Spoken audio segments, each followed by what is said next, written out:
Today's topic, as you all know, is risk-informed development in food and water insecurity.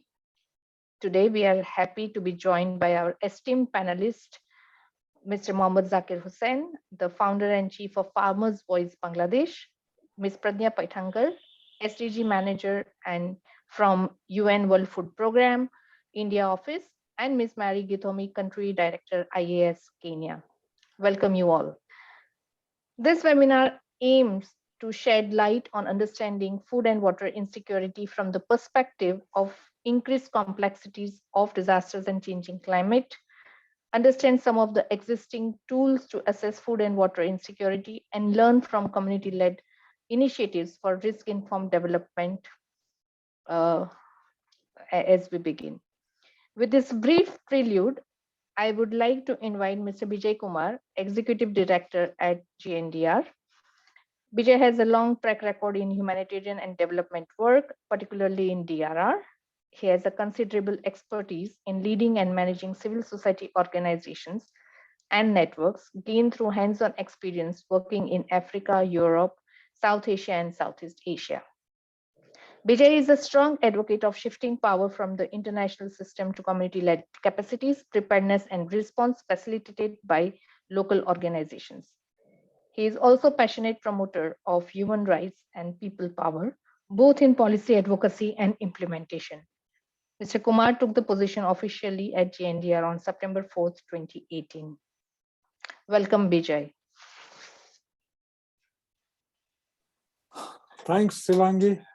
Good afternoon, good morning, and good evening, friends. I can see some of my old friends are also there in the panel as well as in the participants list. It's a privilege to talk to all of you. It's really a privilege to share the podium with the e-podium, virtual podium with Zakir, Pragya, and also my friend Mary. So it is a privilege to be touching upon some of these issues. Let me start by saying we believe that we need to strengthen the resilience of the communities who are most at risk. That's what we are saying as the global network of civil society organizations for disaster reduction. This is the network that I work for. And we have been saying this resilience is critical for the sustainable change in the world and for a living, which is a living with dignity for everybody who live in this planet. Now, this resilience cannot be built, rather it is directly proportional to a large extent, to the food security, food and water security. That's fundamental. Let's understand the context. And in the context, as we know, food insecurity can challenge the resilience of the communities. And as we speak, even if we have adequate resources in the globe for meeting or for giving 2,800 kilocalories per person in this world to live, to have the food per day, but we still have quite a substantial number of people who go hungry. If I look at the figures which I saw in 2020, 768 million people went hungry, and that number is on increase, and the pandemic is not helping that.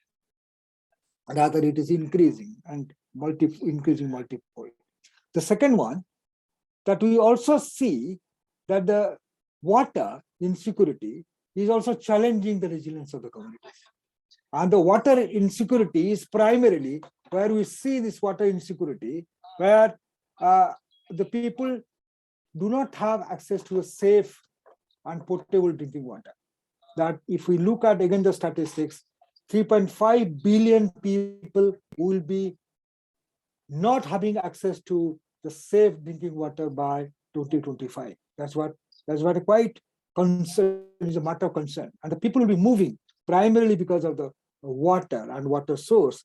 And we know in Africa, for example, people move and migration is primarily because of the lack of water availability due to the drought. Now, when the disaster happens, this is further compounded. Let me try to put forward some of my thoughts on this. Now, in this both water and food security, what actually matters is accessibility, availability, affordability of these resources. That is what the problem is. The food, is it available? That availability is challenged when there is a disaster. That availability is challenged because of many other factors. That availability is challenged because of the political factors, because of the power relationship in the family as well as in the communities, because of the people being dissociated from the resources or the means of production. These are the reasons. But that is, first point is the available. Is water and food, are they available to the communities? The second question is, even if it is available, is it affordable? Can that community have the resources to buy, to access those resources? Now, availability and affordability doesn't guarantee accessibility. And accessibility is primarily hampered because of many factors. Because of the, for example, the untouchability in some part of South Asian communities, the untouchable communities are not allowed to access the water that is used by the common population.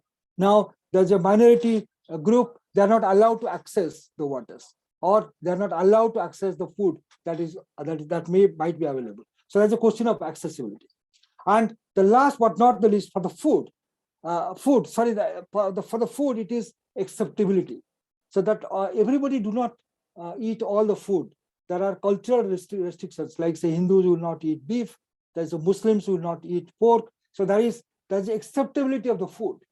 The type of food that we have that need to be also acceptable to these communities. So these are the factors that actually determine how the community primarily exercise its access and control to those resources, which actually give them the food and water which are necessary to build the resilience.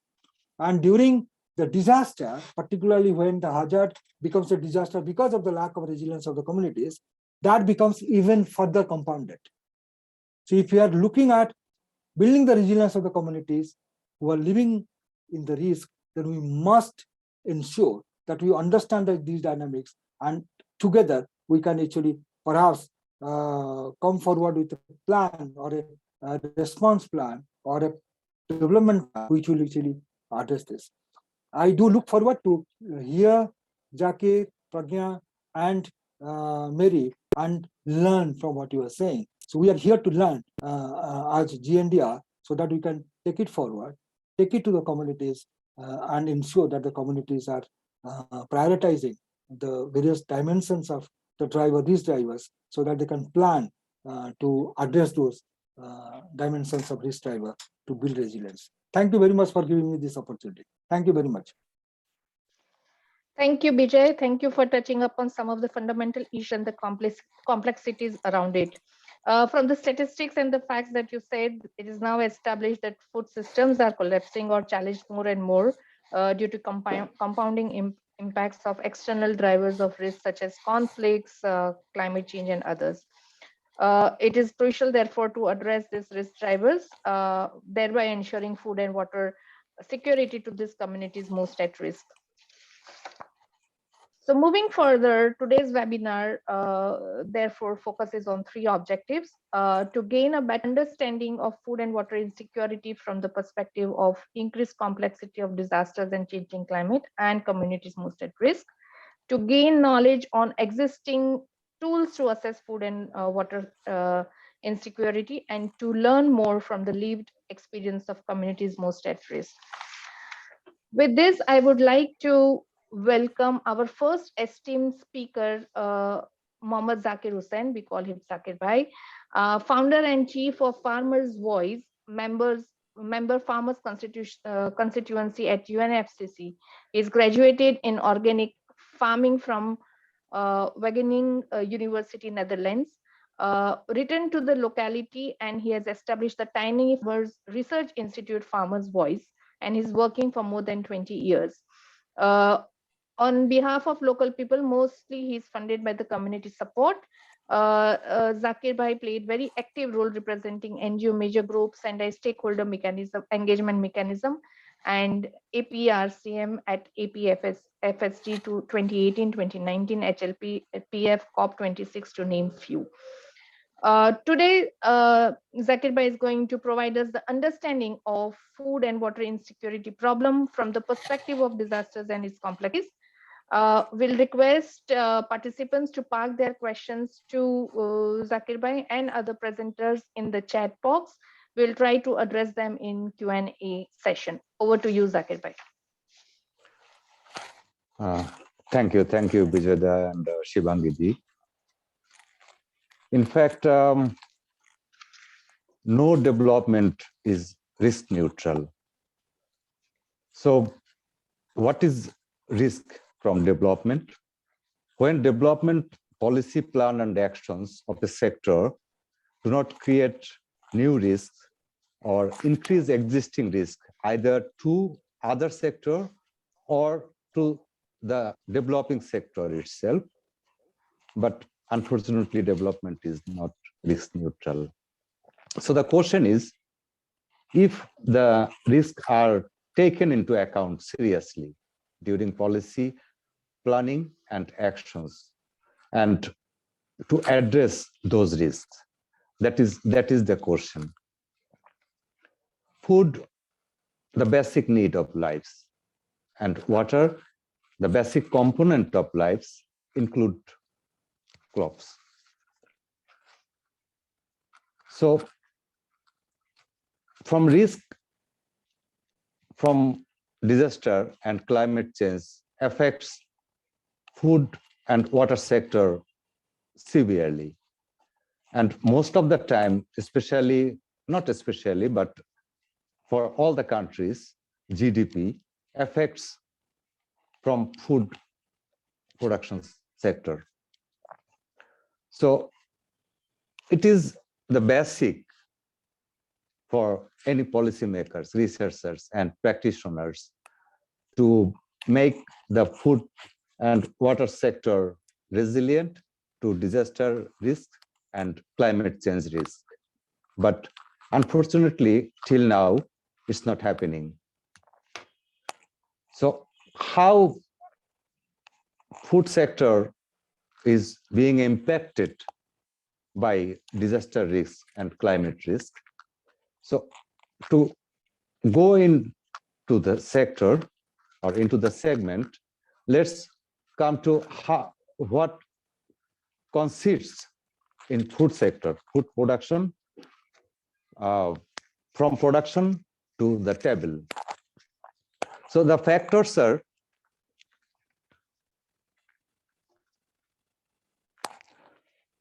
the policy is there to produce safe food for all and nutrition with sufficient nutrition security in a sustainable way. The policy is there. But while looking at the input sector, for example, soil, it is clearly degraded and the lands have been transformed into homogeneous way to produce more food, so-called more food. And so it's it has been transformed from heterogeneous to homogeneous form and in an intensive way. So I will go for water in different chapter. So what about seed? So earlier, when prior to Green Revolution, there are hundreds and thousands of seeds depending on climate, on weather, on landscape, on culture.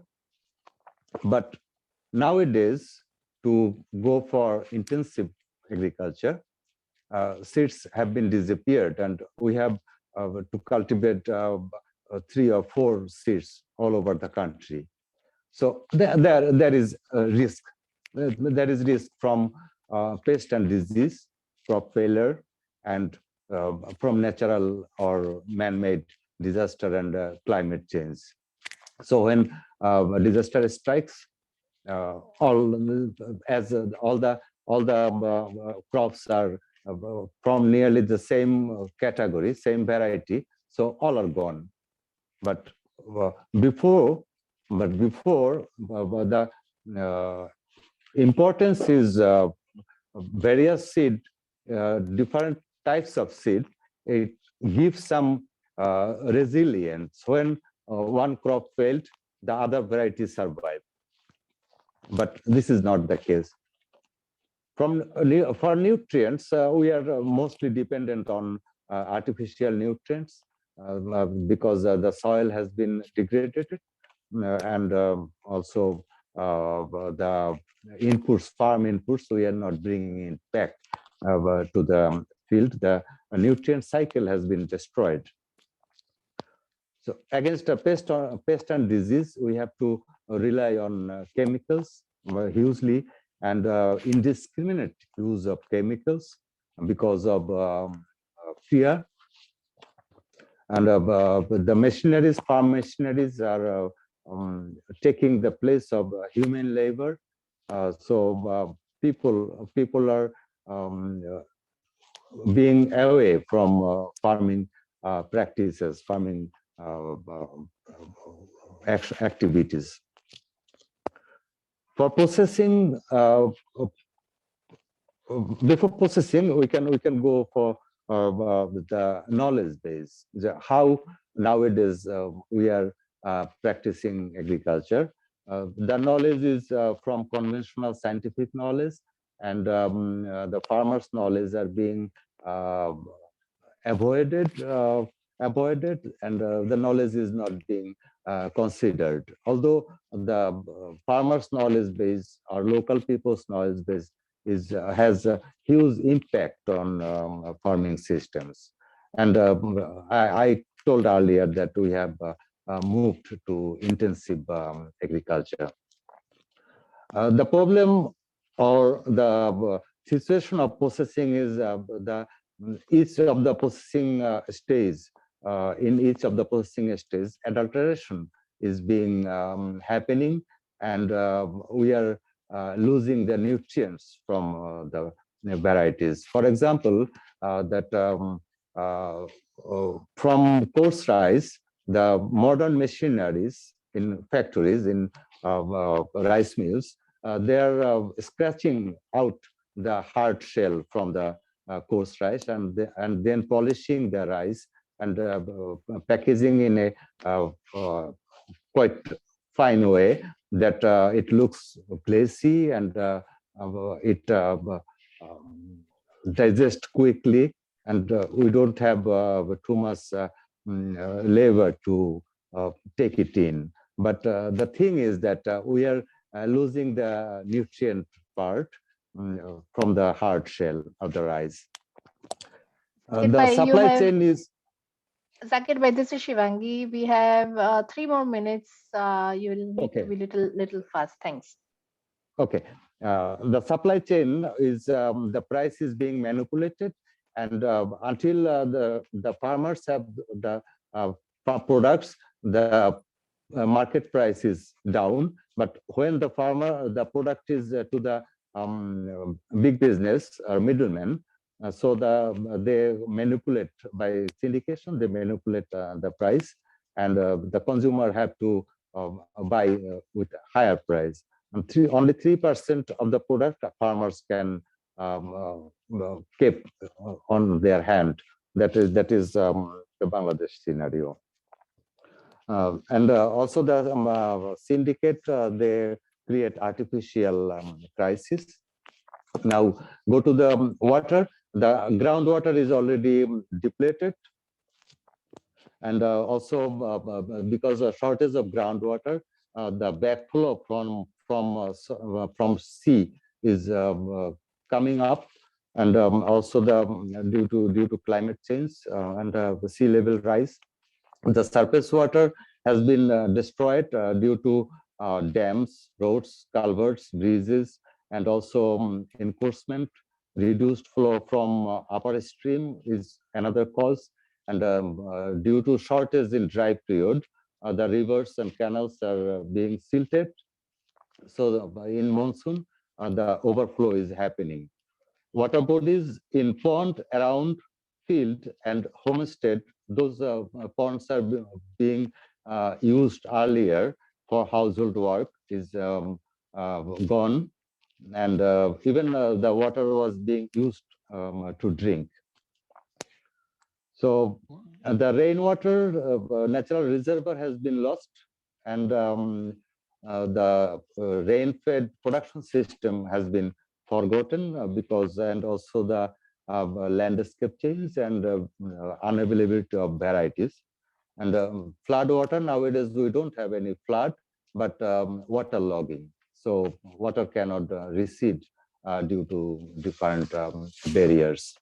So what we have to do now, so we have to increase the soil health, and also we have to make the landscape in a heterogeneous way. And we have to develop the local varieties. Those are disaster and climate resilient, so that they can produce more as much as hybrid.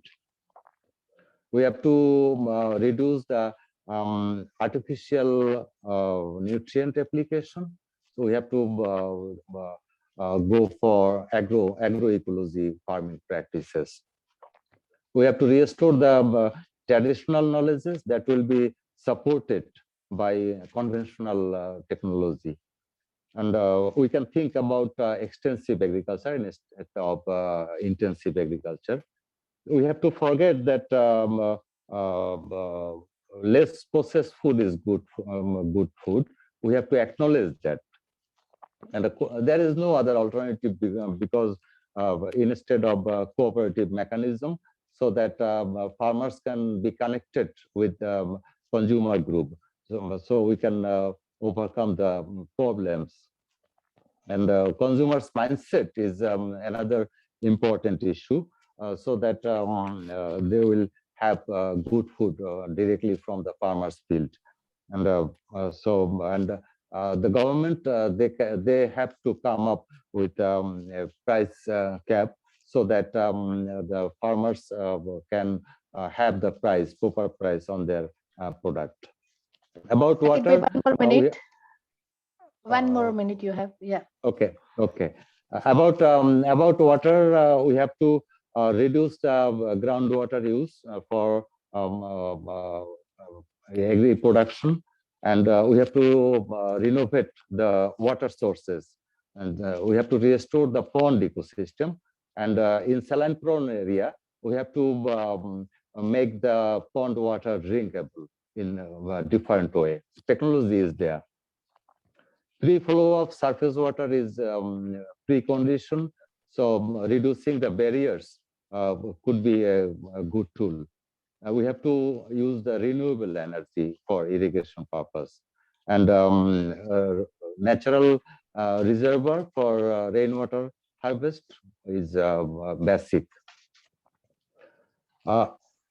In agriculture sector, gender issue is a prime issue. I am just going for some couple of points that legally in many countries, farmers are women are not considered as a farmer legally due to different conditions, and they don't have rights over land.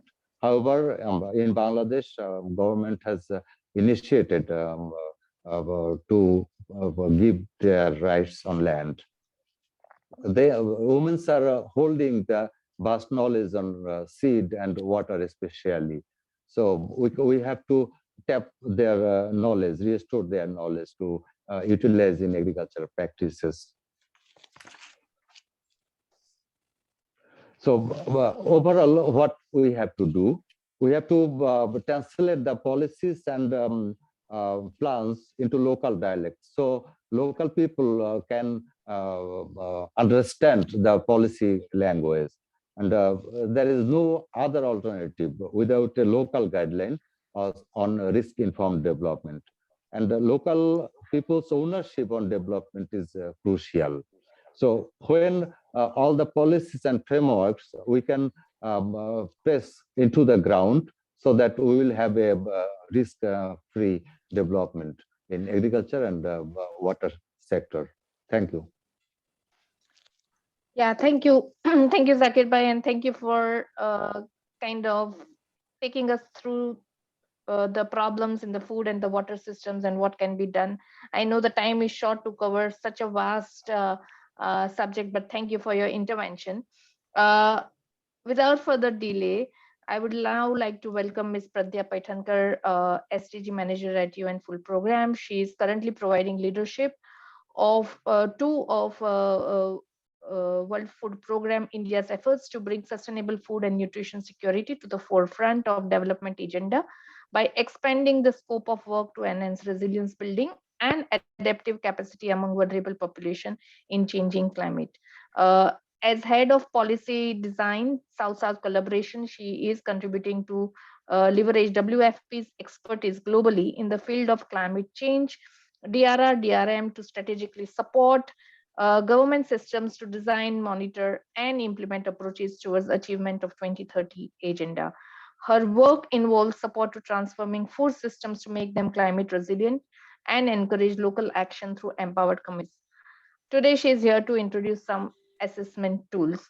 Over to you, Pradnya ji.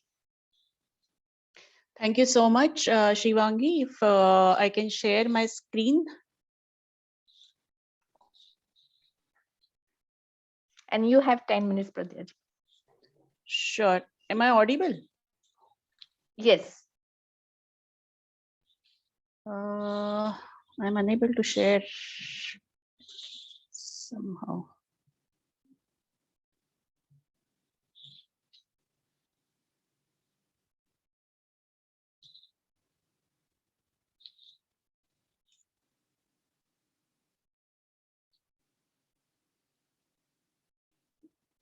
Just give me a second now.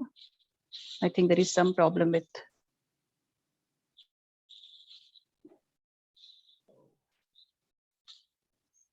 In the meanwhile, we'll request participants to post their questions in the chat box, please.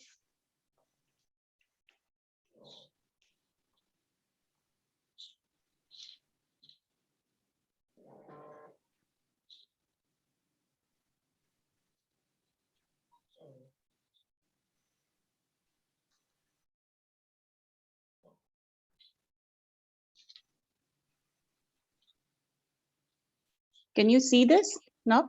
Yes, yes, yes. Right. Thank you so much, and sorry for this delay. At the outset, let me congratulate GNDR for organizing this such a useful session and giving me opportunity to really talk with all of you. I would really try and cover, I think, both the speakers before me, Bijay Kumar and Dr. Zakir Hossain, both elaborately explained the issue of food security, water security, and then the related issues of the soil, the seeds.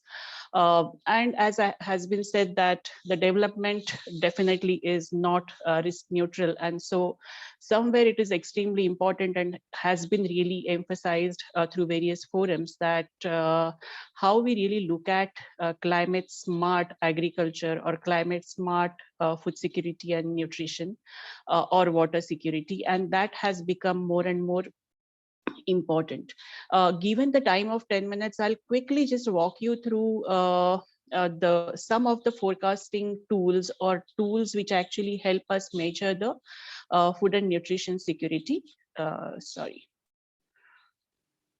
So the first and foremost important thing which is highlighted by all the speakers, as I said, so climate change affects food security in complex ways. And as we say that agriculture, for example, is both contributor to the climate change because of the GHG emission, but at the same time is affected most by climate change. So may it be the crops, the livestock, forestry, fisheries, and agriculture, all components of food security are impacted by climate change. And we have seen that the food insecurity is on the rise.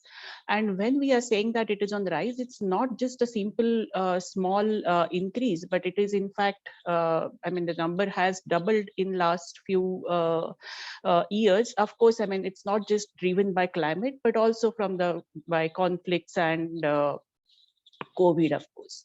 So having said that, when we are talking about food security, the various dimensions are explained again. So just availability, just access, and just absorption doesn't lead to sustainability. And that's where it is extremely important that this complex issue of food security is understood well and is analyzed well, because even at the aggregate level, it looks like the production is pretty high, pretty good. However, there are issues such as insecurity, inequality, and frequent disasters, which in fact keep people away from the food security. So when we are actually trying to understand the impacts of climate change on food security, the better decision making through climate analysis becomes extremely important. So the first and foremost is early warning and the planning, which is based on this anticipatory action, what we say. And then how do we actually translate that complex climate information into something which is really more understandable by the community? Because if we say that there are weather forecasts, there are warnings, those are understood mainly during the crisis or the disasters, but on day-to-day decision making or from the long-term perspective of planning, whether these are really understood by the communities, local communities, and can they really act on it, and how their traditional knowledge actually matches with those kinds of climate information. And there is that gap which is quite significantly becoming glaring. And if we talk about some of these tools, so what WFP has done is WFP has tried to really come out with some of these tools by developing the climate resilient, I'm sorry.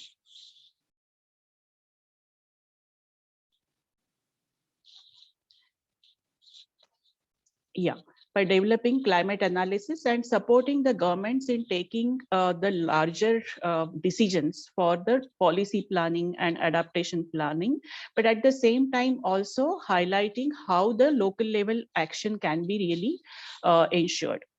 So I'll just show you some of such tools. So there is one tool which is actually called as the food security, which measures food security. So you can see that this was developed by WFP in collaboration with Hadley Center Met Office.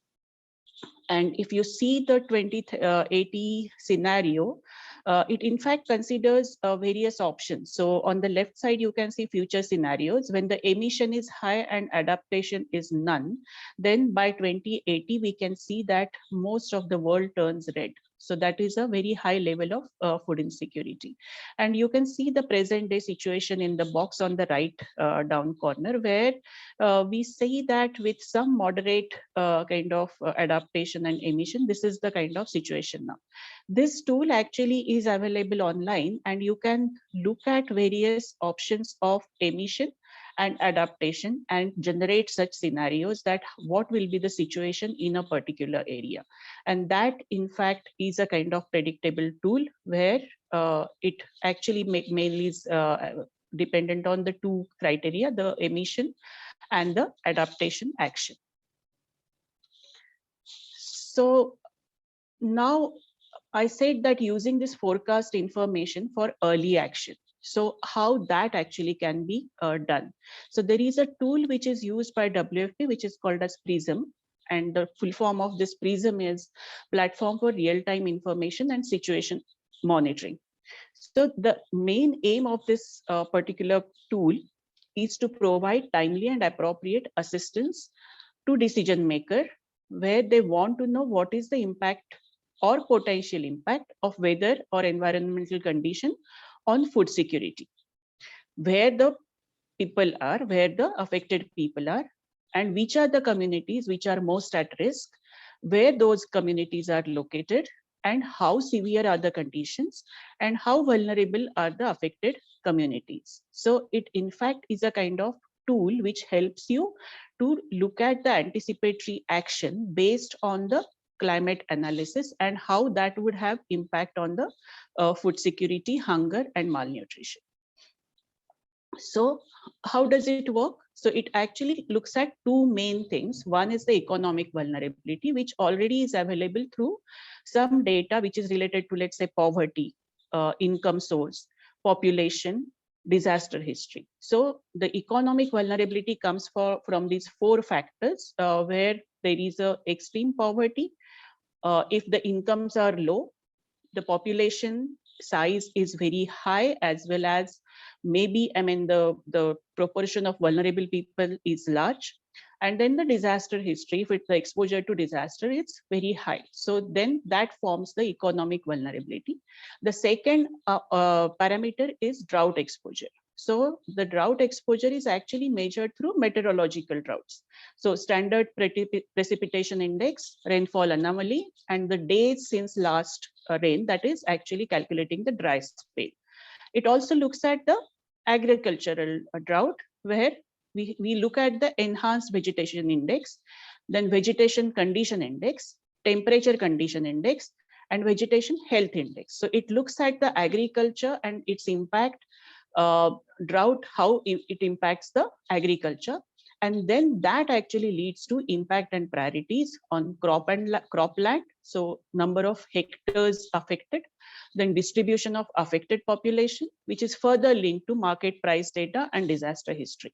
So this way, it actually gives a comprehensive picture of total food insecurity, looking at the input parameters, and then also looking at some of the data. Like, for example, if these conditions are there and market price data also shows very high rates or rise in the prices, that naturally means that the availability of food to population will be very limited, or affordability will be extremely limited, and there could be extreme condition of food insecurity. The same thing can be looked at from the crop number of sown area or cropland, where you can see that whether there is an increase or decrease, and which populations are most affected. So these are some of the examples from Sri Lanka. This is standard precipitation index, and this actually can be done in various seasons. Then this is 16-day vegetation health index, where you can actually see on different time scales, this vegetation health index is calculated. And then there is a rainfall anomaly, which in fact shows the variations or anomalies in the rainfall, which also gives an indication on how the cropping will be affected, how the agriculture will be affected, and then triangulating it with some of the economic data as well as price data, you actually can arrive at a food insecurity situation of a particular country. This also one more minute. Sure. Sorry, this one is more minute. on crops. Then these are some of the examples of this. There is another tool which is called as CLEAR, which is Consolidated Livelihood and Climate Analysis. And this CLEAR methodology actually uses several trends. So first is sea level rise. The second is monsoon collapse. The third is climate shift in the east, and then adaptation recommendations. So based on various such parameters, the CLEAR methodology actually gives recommendations for various climate options. And these identify livelihood-based resilience patterns, the diversity of livelihoods, what can be really done, what are those livelihoods which are non-climate sensitive, and what could be the real adaptation measures that can be taken. And then this actually does the livelihood zoning. So this tool is mainly dependent on high livelihood zoning of a particular geography. And then based on that, overlaying the climate data, you actually arrive at the recommendations and situation status of the food insecurity. The third tool that I'm going to share with you today is the forecast-based financing, and I'm sure many of you would have really heard about it. So this is again another forecasting tool where the forecasts are not just given as a kind of forecast, but then it actually is helped to define the triggers for anticipatory action. So fine, the situation is deteriorating, but at what point, what is that threshold where there is a need for a humanitarian action, or there is a need for an anticipatory action, or there is a need for, let's say, pumping the resource such as food aid, or maybe the livelihood action, or even the cash support. So how does it work? So it essentially works in multi-hazard situation. Weather forecasting capacity is kind of determinant for it. The communication has to be both vertical and horizontal, in the sense that the government and other stakeholders have to be responsible and are completely on board. And at the same time, the community to community passing the message is also very important. There are standard operating procedures, and funding options are also determined based on this. So there are mainly three aspects. First is the exposure, I think we'll hazard, have to and wrap up. vulnerability. Sorry, Right, there Pradhanji, is if we have to wrap up. Yeah. last slide, I guess. So remote sensing is kind of the main data source that we use here. And a combination of tool is required for ranging from 72-hour rapid assessment, which we know for the after disaster. But these are more like anticipatory action, where you preempt the action and prepare the communities, and that actually makes them resilient and adaptable. So I like to stop there. Thank you so much for the opportunity. Yeah, thank you, Pradhanji, and sorry for cutting this very interesting presentation, but thank you for taking us through this various tools. You talked about PRISM, you talked about clear and forecast based financing, and I'm sure the participants will be eager to ask you more questions on that. Thank you so much again. And lastly, I'd like to invite Ms. Mary Gitomi, Country Director from Kenya. She is a Master's in Business Administration, majoring in Strategic Management, Bachelor's degree in Business Administration, Human Resource. Over 20 years of experience in resilience, emergencies, development, leadership training, and human resources management. She is currently country director of International Aid Services Kenya since 2015. So without further delay, I'll request Ms. Mary to kind of present some of the community-led initiatives carried out by the organization, their organization. You have 10 minutes. Thank you. Thank you very much. Shivangi, just to confirm that I can be heard. Yes, you can be heard, and we can see your presentation on screen. If you can put it on the slide. Thank you. Yes, I have done that. Thank you very much. I take this opportunity to really say a big thank you to GNDR for this opportunity. And it is good to hear from Bijay about resilience, accessibility, affordability, availability, and acceptability. IAS has a lot of experience when it comes to resilience. And we have currently 3 resilience projects running in Kenya. So for today's case, I'll present only one case and a brief introduction that we have a mission where we seek to empower community through promotion of access to education, sustainable livelihood, environmental stewardship, and human rights. And we look into a world where communities are empowered at their own level to live dignified lives. We have our strategic areas where we are looking to the issues of water, inclusive education, resilience and DRR, civil society development, and human intervention. So for today, we are looking into food and water insecurity, a case study of Tharaka Nithi County in Kenya. And we are looking into what do the views from the front line. Once we are working with the communities, what is happening on the ground, a practical way of looking at resilience. Looking at the context, this is a county, a place in Kenya, where it is semi-arid, and 80% of the farmers depend on rain-fed agriculture, which is always failing. And looking at my presentation, you can see a slide where we have crop failure, which is frequently experienced. So, and because of that, when we visited this area and we were introduced by the community, by the way, we were invited by a community to come and do resilience work way back in 2007. At that time, there were 9 rivers that were permanent, but it kept the rivers would flow. But as we talk today, because of climate change, we have like 9 permanent rivers that have dried up. Of course, people have continued to cut trees. Climate change has affected, and currently in that area, we have only 1 permanent river that is flowing, but we've been able to tap irrigation water approved by the government. And we can see that today over 500 farmers are able to irrigate their land.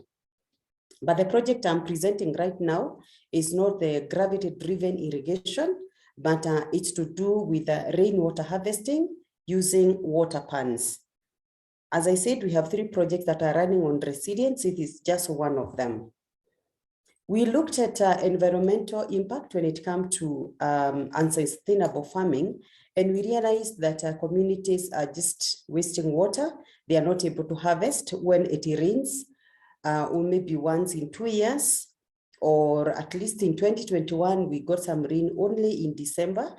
So there's a lot of soil erosion because the rain came heavy. We have high rate of evaporation. So the water disappears very fast. Of course, climate change is an issue. And because of water insecurity, of course, human-wildlife conflict, and even human-to-human, county-to-county conflict cannot be underestimated because it's happening all the time.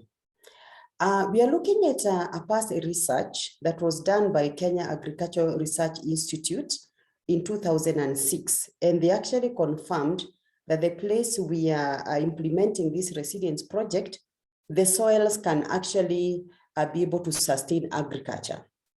Again, we did another research in 2018. It covered both Kenya and Borena region in Ethiopia. And one of the recommendations was to do a mega resilience programming for the region, if possible, between Tanzania, Kenya and Ethiopia. We are still looking into that. We've not been able to accomplish that, but we are looking forward. What we are running is a small one. So the objective of this particular case study that we are looking into is to increase the capacity of farmers in order to address food and water insecurity at their own level. We are working with the 3 partners. One is called Manyirani Farmers. The other one is called Kianda Cereal Producers. They segregate seeds for the farmers. And then the other one is Mukujia Self-Help Group. We also address human rights, advocacy, and we also look at sustainable management of natural resources so that we can develop resilience against climate change and we improve livelihood. The project objectives, we look into the farmers having knowledge of crop diversity so that they stop growing indigenous seeds that don't do very well. We also look into improved food security due to the dependability of rain-fed. How can they be able to do differently? We also look into mitigating the negative effects of climate change through promotion of rainwater harvesting techniques, because there are many ways of harvesting the rainwater. We also look into increasing of animal fodder production so that we can complement rangeland, because during dry season, the rangeland don't have fodder. So we are empowering communities to be able to increase their fodder and store it so that during dry season, the animals do not die. Some of the main achievements is that we've been able to establish environmental clubs in schools. We are training the children from the time they are young to be able to maintain environment. We have 200 community members. They have all more. They have knowledge on how to harvest the rain. And then we've been able to take farmers, government officials, IAS staff for exposure visits in other counties. Then the communities have been able to benefit from 15 pilot community water pans, and then they have been able to replicate theirs. And then we put farmers into groups so that they can be able to segregate their produce. They can be able also to compete so that they can be able to increase their capacity on improved farming methods which we usually take them through. I'll also have some photos for you to just see exactly what I'm explaining. We've had trainings to the farmers for more modern methods of farming. We've been able to train them on pits, which you'll see them in some of the photos. We have groups of farmers that have been able to access modern farming techniques, and we have demonstration farms to showcase when you have water, what can you achieve? This is an aerial view of a water pan that has concrete. We realize that there are many ways of having water pans. So we can either put concrete. So this particular one is concrete. And the next one that you will see, it's that same water pan that has concrete, now complete with some water. This rain came in December 2021. And the water pan, this is just one of them. We have 15 of them. We were able to collect water. So we have different ones. Some of them are liners. This is a plastic liner. As you can see my cursor, usually the plastic liners are not as long lasting. They can go up to 15 years, but the concrete ones will stay for a very, very long time since they are community-based and approved by the government. So there are techniques of how we do these water pans, whether they have liners on concrete. We look at the topography using the government expertise, such that by the time the water is entering here, it has been leaving silt from what we call silt pits. If you see where my cursor is, this is a silt pit. We have maybe 5 of them. So the water, as it runs, since it's run over, keeps on leaving the silt. By the time the water gets here, it is not as muddy. This is a plastic lined water pan that actually got full and was overflowing. And these are farmers in what we call farmers field day. They come, they see their water pans are full, and then we are able to look at demonstration farm, then they go and replicate in their own homes to address the issue of food insecurity. This is a water pan that was done by the government like 8 years ago.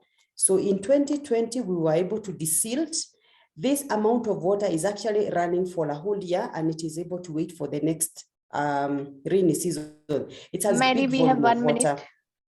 Maddie, All right. 1 minute more. Thank you. Thank you. So these are pits that the farmers are watering so that they can do their crops. This is one of our demonstration farms that I talked about. This is a government official that is out training the farmers. This is a farmer that is able to get water from the water pan to her farm. We have experience from the community. They have been able to replicate what they are learning. And I would like to show some of the work that has been done by community. This is a picture of community working together, and they have been able to replicate the project. This is household initiated. As you can see, they don't have plastic liner, they are not concrete, but they have been able to be done by community as they replicate what they have learned. So they're also able to grow their crops. This is high value crop from one of the farmers. His name is Daniel. And then they are able to sell, these are some produce in the market. They are able to sell the surplus and get some money in the pocket. These are some purpose heading to the market now because they have water. And for the drinking water, they are able to use this technology called Solvaten. And using UV, they are able to purify the water to reduce water-related bone diseases. And then finally, in 2021, IAS Kenya was able to win an award. It's called Japanese Award for Most Innovative Project, Community-Driven Climate-Related Disaster Risk Reduction in Tharaka Nithi County. The project I presented to you is the one that won the award out of 133 countries. My parting shot is that plants do not need rain. Plants need water to grow. That's the parting shot. And I complete my presentation. Thank you very much for listening. Time is short. I wish I could explain more, but thank you for the opportunity. Thank you so much, Mary, and I cannot agree more than what you said at the last, that it's such an interesting presentation Very, very encouraging the way the communities have now adopted their learning into the communities. But I'm really very sorry. We are just 1 minute away from our conclusion of this particular webinar. I'll request participants to spare 2 to 3 minutes more. I would once again like to invite Mr. Bijay Kumar before I conclude this session. Thank you. Thanks, Shivangi. It's absolutely brilliant to listen to all the panelists, and I learned so much. It's quite a session. I must say that I could see that we have lots of expertise around the world, and we are doing fabulous analysis, like the way Pragya said. It's brilliant, the analysis that they are actually talking of. The way you did, Mary, some of the activities that you talked of is absolutely brilliant, so that we can replicate this. Zakir, you actually talked of the experience that I know of and is absolutely outstanding. So it's a question of that is happening in one in Kenya, two are in Asia. But if we see this, it can be actually shared, learn from each other. Now, when we are learning, we need to keep in mind that we must keep the perspective of the communities most at risk. If you are talking of clear, if you are talking of a methodology that has been talked of, or anticipatory analysis, let us actually see how that looks from the perspective of the communities who are most at risk. Let's actually continue to hold on to that. The second one, we need to actually see how we ensure and demonstrate that the local civil society organizations, or the CSOs, the community-based organizations, the church, the faith-based group, the various religious groups, they have that capacity to facilitate a process of what we saw today under the guidance, information, and leadership of the communities most at risk. That's the second thing we need to talk of. And this civil society organization can also convene the private sector, the local government institution to join it to initiate this process. And number three, can we recognize that this can be done? Can we recognize as the global actors, as the local actors, as the national actors? Can you start recognizing that the community most at risk can come up with the solutions, can demonstrate, local civil society can work with them to deliver what you are talking of? And let that message be very clearly articulated and be presented to the government, national governments, and to be presented to the international governments, so that the communities most at risk are assisted, are partnered by the local civil society organizations who convene these resources in the spirit of localization and address the food insecurity and water insecurity in a much more sustainable way. That will be living there, that will be changing the lives of those people. I just wanted to say this. Thank you very much. It is brilliant to listen to all of you. Back to you, Shivangi. Thank you very much. Thank you so much, Bijay. Thank you all the participants, and my heartfelt thanks to our panelists Zakir Bhai, Pradnya ji, and Miss Mary, and also my colleagues at the secretariat who have helped to organize this webinar. We would also like to remind you that the next webinar will be held in February on gender inequality by my colleague Giza Hernandez, who is risk driver expert, followed by a webinar on urbanization, and we look forward to have you all during that webinar session as well. Thank you so much. Have a good day, good evening. Bye for now. Thanks and bye-bye.